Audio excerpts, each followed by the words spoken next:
Zaman sahabat Nabi nan kan agak ingat oleh dia tubuh but ba tabuh saat nak perang nak pimpin geron oleh Rasulullah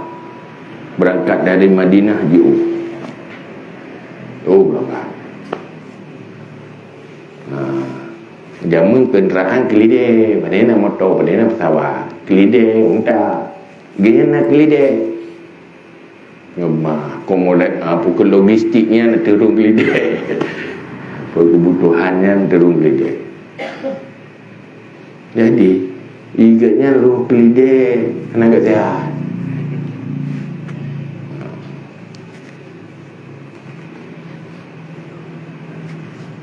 tejak rombongan di kelide aja jangan perang tengah musim panas dalam padang pasir ada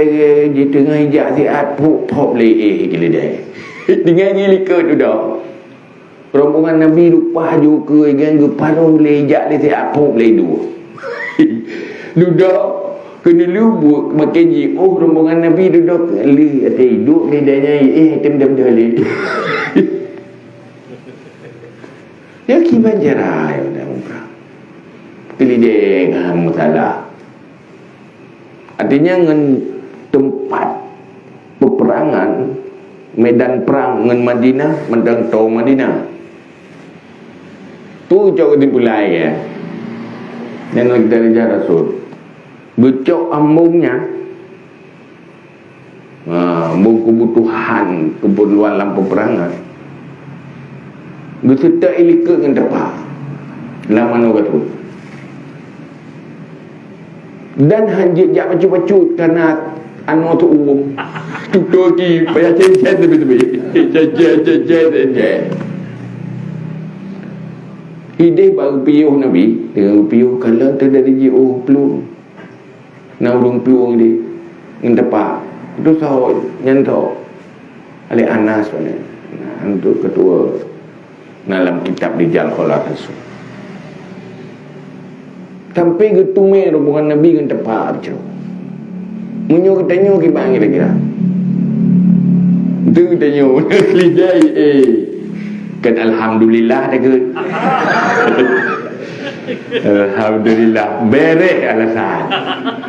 tadi pakar nak tron panen nak sikit lidai dah nak sulit betul lentuan berhalangan si kelidih item jak ni so kena ambil dapat ambung dapat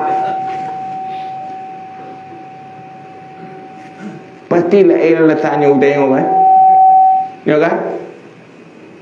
bahkan kerja sahabat hebatan Islam jamun karena urus Islam awal ke didik Nabi hebat orangnya dia perjuangan tak pakai pasukan berhalangan menunduk ini bela lagi pun dia buat lagi pakai nak turun halangan lu tuan tu halangan dia halangan je ngenyan yang maju agama manusia berhalangan ya akhirnya jihurannya udah Islam raya kakak dunia kalah bersaing akhirat habis kalah pakan kaji ke makhluk berhalangan dia buat item berat